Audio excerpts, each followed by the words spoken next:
Bismillahirrahmanirrahim. Alhamdulillahirabbil alamin. Wa sallallahu wa sallama ala sayyidina Muhammadin asyrafil mursalin wa ala alihi wa sahabatihi at-tayyibin at-tahirin. Allahumma la sahla illa ma ja'altahu sahla wa anta taj'alul hazna idza syi'ta sahla. Allahumma 'allimna ma yanfa'una wanfa'na bima 'allamtana وزدنا علما ونعوذ بك من حال أهل النار. اللهم رزقنا الإخلاص في النية والقول والعمل لله تعالى. Alhamdulillah, di siang hari yang berbahagia ini Allah pertemukan kita kembali di dalam kajian yang insya Allah sama-sama kita bisa mengambil manfaat dari kajian ini dengan dibarengi berjuta banyak sekali kenikmatan yang Allah berikan kepada kita. Tentu kenikmatan tersebut harus kita syukuri, patut kita syukuri dengan tidak menjadikan segala bentuk kenikmatan yang Allah berikan kepada kita di dalam bermaksiat kepadanya. Karena hakikat dari syukur yang wajib atas setiap masing-masing dari kita, atas setiap individu mukallaf adalah dengan tidak menjadikan kenikmatan yang Allah berikan kepada kita di dalam bermaksiat kepadanya. Kemudian salawat dan salam semoga tetap tercurah limpahkan kepada baginda Rasulullah Muhammad Sallallahu Alaihi Wasallam. Insyaallah di siang hari ini kita kembali akan melanjutkan pembahasan kita di dalam membaca kitab Sami'tu Syaikh Yaqul, kitab berisikan tentang nasihat, arahan, petuah, petunjuk dari guru kita Maulana Syekh Abdullah Al-Harari yang dihimpun dalam bentuk kitab ini oleh murid beliau Syekh Jamil Halim, dengan harapan apa yang kita baca, apa yang kita sampaikan meninggalkan bekas di dalam diri kita.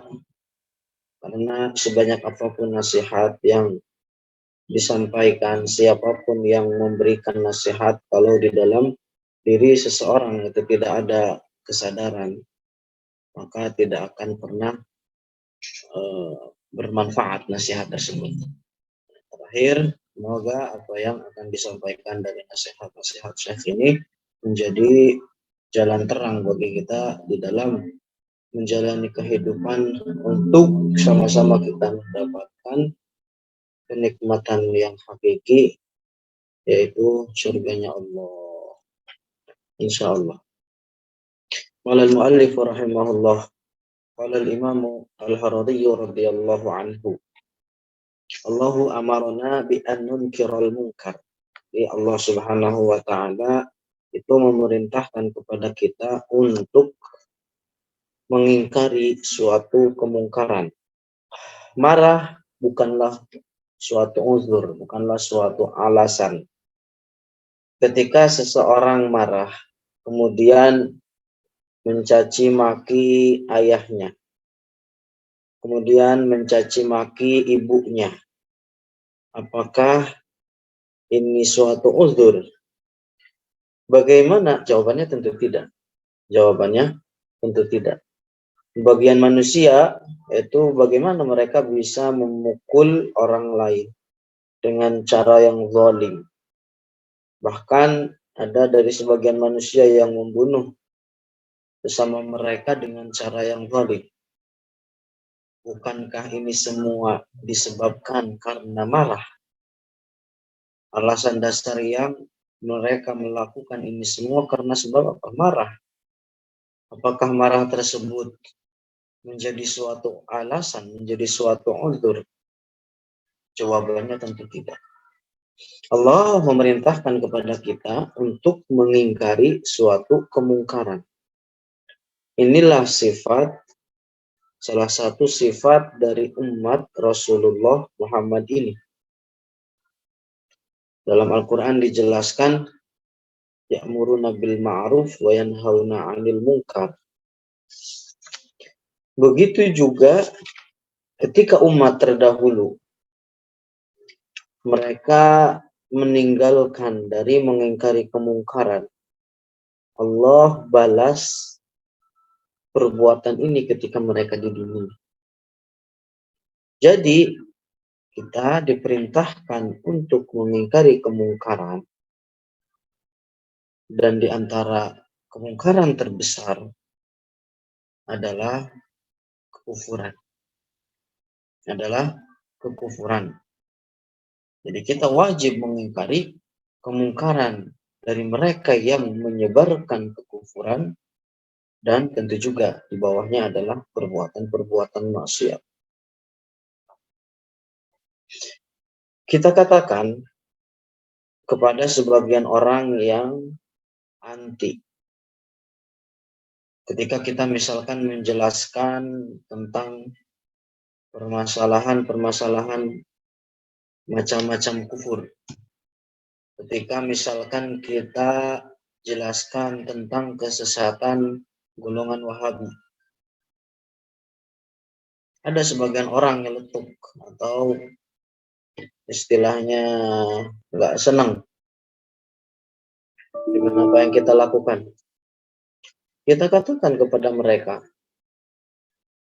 para ulama terdahulu sebelum ratusan tahun ke belakang, itu dari kalangan ulama 4 mazhab, mereka bahkan mengarang satu kitab, mengarang satu risalah, yang di dalam kitab tersebut atau di dalam risalah tersebut dikatakan, dijelaskan tentang perkataan-perkataan kufur. Jadi orang misalkan yang mengatakan perkataan demikian-demikian, maka hukumnya kufur. Orang yang mengatakan perkataan demikian-demikian, maka hukumnya kufur. Jadi apa yang kita lakukan di zaman sekarang ini adalah bukan sesuatu yang baru. Tapi ini sudah dilakukan oleh para ulama sejak dahulu. Nah, kemudian diwajibkan untuk menjelaskan akidah di atas mimbar ketika sholat Jumat. Diwajibkan bagi kita untuk menjelaskan tentang akidah yang benar, tentang mentahdzir manusia atau hadirin orang-orang dari macam bentuk kekufuran di atas mimbar ketika sholat Jumat. Kenapa? Karena sebagian orang itu tidak datang ke masjid kecuali hari Jumat. Kecuali hari Jumat. Kemudian saya juga mengatakan, orang yang mentahrif, menyelewengkan syariat Allah, maka wajib ditahdzir orang tersebut. Siapapun orangnya, tentu, tapi hal ini adalah membutuhkan dengan jalan hikmah agar tidak terjadi kemungkaran tersebut menjadi lebih besar. Jadi yang menyimpang, yang menyeleweng dari syariat Allah, siapapun itu wajib untuk ditahdzir, diperingati orang-orang dari keburukannya. Dan orang yang berdiam diri dari melihat itu semua, tapi dia diam diri, tapi dia cuek, tapi dia acuh tak acuh, maka saya mengatakan dia seperti laksana setan yang bisu. Kemudian saya juga mengatakan diwajibkan bagi kita untuk mentahdzir siapapun, atau mentahdzir orang yang menyeru pada kekufuran dan kefasikan. Diwajibkan bagi kita untuk mentahdzir. Dan orang atau siapapun orang yang tidak mau mentahdzir, maka dia terjatuh dalam perbuatan maksiat dan berhak untuk mendapatkan siksa. Dan orang yang tidak merubah kemungkaran, sedangkan dia mampu di dalam merubah kemungkaran tersebut, maka dia juga sama berhak untuk mendapatkan siksa. Maka diwajibkan bagi kita untuk memperingati manusia, untuk mentahdzir manusia dari mereka orang-orang yang menyeru pada pintu kekufuran. Dalam hadis dijelaskan, idza ra'au minkum mungkaran. Kalau kita lihat dari segi konteks nahwu, kata ro'a itu af'alul qulub. Ro'a itu di situ contoh atau bagian dari af'alul qulub. Jadi makna di situ bukan melihat dengan mata. Jadi sekalipun dia tidak melihat dengan mata, tapi dia mengetahui tentang suatu kemungkaran, maka wajib untuk diingkari. Maka wajib untuk mengingkari kemungkaran tersebut. Sekalipun dia tidak melihat, gitu. Nah itu makna dari hadis tersebut. Kemudian saya juga mengatakan, manusia diciptakan untuk beribadah kepada Allah. Bukan diciptakan untuk makan dan minum. Beribadah kepada Allah, bagaimana caranya agar orang mengetahui bahwa ibadah yang dilakukan sah atau tidak? Adalah jalannya dengan belajar. Dengan belajar, mempelajari ilmu agama. Karena tidak ada uzur, tidak ada alasan bagi mereka yang bodoh. Tidak ada alasan bagi mereka yang bodoh. Nah itu. Kemudian saya mengatakan, bahaslah atau berbicaralah tentang ilmu tauhid dimanapun kalian berada. Qala al-Imamul Harari radhiyallahu anhu, kullu fardin liyashtagila bitauhid. Jadi masing-masing dari kita hendaknya menyibukkan diri dengan ilmu tauhid di majelis kita, di perjalanan kita. Jadi dimanapun kita berbicara, dimanapun kita berada, yang jadi tema pembahasan adalah ilmu tauhid. Jadi terus menyebarkan ilmu tauhid. Ada cerita tentang salah satu jemaah Syekh. Beliau mengatakan bahwa ketika itu berada di daerah Hijaz di Saudi. Ada seorang supir mobil yang membawa dia dari Mekah ke Madinah. Dia menceritakan bahwa ketika di dalam mobil kita mengobrol bersama supir tersebut. Ketika ngobrol, orang tersebut berusaha tentunya menjelaskan tentang akidah. Hingga apa yang keluar dari supir tersebut? Supir tersebut mengatakan bahwa keyakinan dia adalah meyakini bahwa Allah berada di antara Mekah dan Madinah. Dan kalau supir tersebut itu umurnya sudah tua. Bisa ini diceritakan ke saya. Hingga akhirnya apa? Saya memerintahkan kepada kita untuk senantiasa berbicara tentang tauhid dimanapun kita berada. Baik di rumah ataupun di luar rumah. Baik di dalam perjalanan ataupun sedang tidak dalam perjalanan. Kemudian saya juga mengatakan bahwa dakwah akidah Ahlus Sunnah wal Jamaah adalah kebaikan yang paling afdol. Adalah kebaikan yang paling utama. Kemudian al-khutaba'u taraku asla wadifatihim. Jadi banyak para tukang khutbah, banyak para khatib, artinya khatib yang tukang khutbah. Itu mereka meninggalkan pokok yang menjadi tugas mereka. Saya mengatakan bahwa banyak khatib atau khutbah di khutbah, para khatib Jumat, banyak di zaman sekarang yang mana mereka meninggalkan pokok dari tugas mereka. Jadi pokok yang menjadi pokok tugas dari seorang khatib adalah mentahdzir manusia dari kekufuran dan perbuatan-perbuatan maksiat, juga menjelaskan tentang kewajiban. Kenapa hal ini disampaikan sedemikian rupa? Karena banyak para khatib di zaman sekarang ketika khutbah mereka hanya sekedar menyampaikan cerita, hanya menjelaskan tentang keutamaan sunnah. Hal yang menjadi pokok mereka dari mentahdzir macam kekufuran dan berbagai macam bentuk maksiat itu mereka tinggalkan. Kemudian saya juga mengatakan di zaman sekarang ini amal yang paling afdol, amal yang paling utama adalah menyelamatkan manusia dari kekufuran.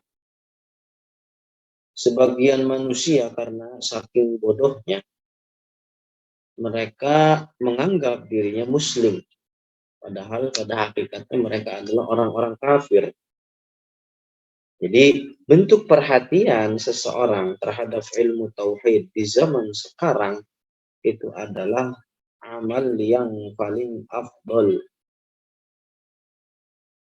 Jadi menyibukkan diri dengan mengajarkan ilmu tauhid dan mempelajari ilmu tauhid terhadap orang lain, mempelajari dan mengajarkan ilmu tauhid di zaman sekarang adalah merupakan macam bentuk amal yang paling mulia. Kemudian di antara tugas seorang khatib Jumat adalah mengarahkan, menunjukkan manusia terhadap apa yang menjadi maslahat manusia di dalam agamanya. Dan juga memberikan warning, perhatian terhadap perkara yang mana mereka lalai di dalam menjalankan kewajiban. Bukan tugas dari seorang khatib adalah menjelaskan tentang sejarah atau cerita saja, lebih dari itu. Kemudian saya juga mengatakan bahwa ingkarul mungkar, mengingkari kemungkaran itu terbengkalai di zaman sekarang ini. Ya, sampai saya mengatakan demikian bahwa kemungkaran atau mengingkari kemungkaran itu sudah terbengkalai di zaman sekarang. Apalagi di zaman kita sekarang, beberapa puluh tahun ditinggal Syekh. Wa qala radhiyallahu anhu, hadza la yakhfa 'ala al-masyayikh, lakin yasbutuna 'anhu. Jadi berbagai macam bentuk kemungkaran itu sebenarnya para masyayikh, para kiai, para ustad itu mereka tahu. Sebagian aja mereka tahu. Akan tetapi ada dari sebagian mereka yang istilahnya tinggal diam, tidak mau menjelaskan, tidak mau mentahdzir dari hal seperti demikian. Ini kata Syekh adalah tanda dari matinya hati. Tanda bahwa hatinya sudah mati.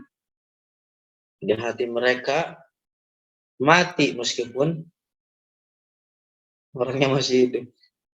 Jadi mereka sudah mati. Kalau seandainya hati mereka hidup, tentu mereka akan mengingkari dan menghilangkan kemungkaran yang terjadi. Anta kal ghazi.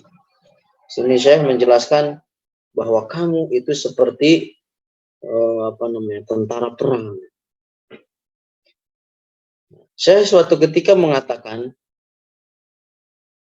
terhadap seseorang yang mengajarkan di majelis ta'ziyah.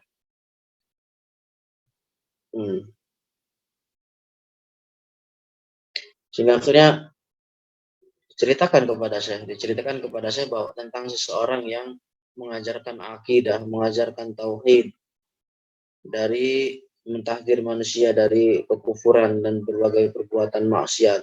Hari ini dia kerjakan di majelis ta'ziyah. Jadi biasa di sana itu kalau ada orang meninggal itu menyampaikan dars.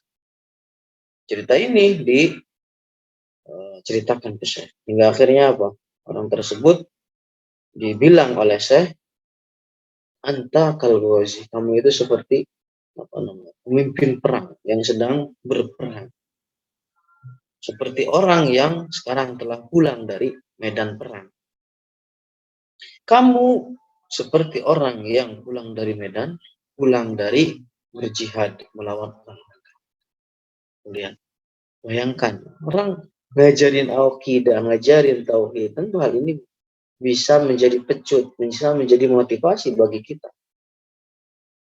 Lihat, saya bagaimana senangnya gitu ketika ada orang mengajarkan ilmu akidah, ketika ada orang mengajarkan ilmu tauhid, mentahdir orang dari macam bentuk kekufuran. Dikatakan kamu seperti orang yang telah berpulang dari medan perang. Ya salah. Nah, kemudian bahwa saya juga mengatakan bahwa majelis takziah, ketika orang takziah, misalkan kemudian di dalam ramai itu kan orang, kemudian di dalam kumpulan tersebut, di dalam takziah tersebut disampaikan dars. Jadi ini kalau di Lebanon itu menjadi arena memancing. Artinya gimana? Jadi arena lahan untuk dakwah. Artinya apa? Bahwa manusia ketika datang untuk bertakziah, itu hati mereka lebih dekat terhadap akhirat. Hati mereka lebih dekat terhadap akhirat. Hingga akhirnya apa? Ketika mereka mendengar sesuatu yang bermanfaat untuk mereka dalam hal urusan akhiratnya, maka mereka akan menerima. Bayangkan begitu. Makanya dikatakan oleh Syekh bahwa majelis takziah itu laksana arena untuk kita memancing.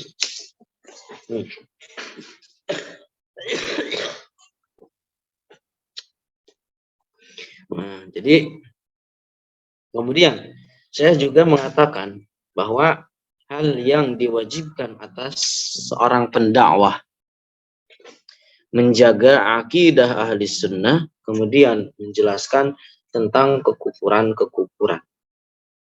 Dan menjelaskan juga hukum-hukum dari kekufuran tersebut agar mereka bisa menghindari. Kan sebagian para ulama dari mazhab Hanafi mereka mengatakan wajib untuk mengetahui kekufuran. Kan Al-Imam Murtadha Az-Zabidi penyarah Ihya Ulumuddin mengatakan telah dikarang oleh banyak orang ulama dari kalangan 4 mazhab risalah-risalah di dalam menjelaskan tentang macam atau hukum-hukum dari menjelaskan perkataan kufur atau al-kufrul qauli. Iyyakum wattakasula wattawani. Jangan sesekali malas dan leha-leha. Kerahkanlah semua kemampuan kalian atau kemampuan kita di dalam hal yang mulia. Jadi dengan menyatukan himmah kita. Jangan sesekali kita bermalas-malasan atau leha-leha. Oleh karena orang yang malas-malasan dan orang yang leha-leha dalam keadaan ini, yang mana leha-leha di dalam hal ini di dalam menguatkan nama jam'iyah kita. Orang yang malas-malasan, orang-orang yang leha-leha di dalam kesungguhan menguatkan kalimat jam'iyah kita. Yang mana tentu jam'iyah atau yayasan kita, kalau di Indonesia sama ini, yang mana tujuannya adalah membenarkan sesuatu yang telah rusak. Menguatkan kembali dari akidah dan syariat Rasulullah. Maka dia orang yang leha-leha dan malas-malasan tersebut adalah orang yang merugi. Orang yang leha-leha dan malas-malasan, dia adalah yang merugi, hancur, celaka. Amal ini, kata Syekh, amal dengan jam'iyah, dengan yayasan ini, orang yang bersungguh-sungguh, maka akan dicatat baginya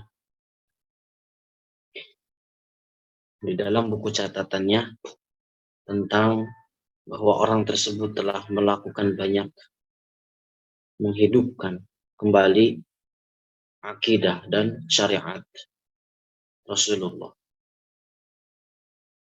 Al-ijtihad, sungguh-sungguh. Barakallahu fikum. Itu terakhir, waqala radhiyallahu anhu. Saya mengatakan al-mukhlisuna ay menamakan bahwa orang yang ikhlas itu akan tetap ikhlas dimanapun dia berada. Orang ikhlas akan tetap ikhlas dimanapun dia berada. Waqala radhiyallahu anhu. Kemudian terakhir, di kesempatan kali ini bah nasihat Syekh bertabarru', artinya donasi untuk jam'iyah, untuk yayasan kita di Indonesia, Yayasan Syahama. Donasi nyumbang terhadap yayasan. Yayasan tersebut tentunya memiliki tugas untuk memerangi kesesatan. Kata Syekh, ini lebih afdol dari banyak bentuk kewajiban yang ada. Lebih afdol daripada bentuk kewajiban yang ada. Wallahu a'lamu bissawab. Barakallahu fikum. Karamakumullah. Ada yang ditanyakan? Kalau yang ditanyakan silakan. Kalau tidak ada mungkin kita tutup sampai di sini. Tutup dengan tahlil dan salawat. La ilaha illallah. Allahumma salli ala Muhammad wa ala alihi wa sahbihi wa sallim. Rabbi gfirli wa liwalidayya wa lil mu'minina wal mu'minat. Alhamdulillahi rabbil alamin. Barakallahu fikum. Karamakumullah. Assalamualaikum.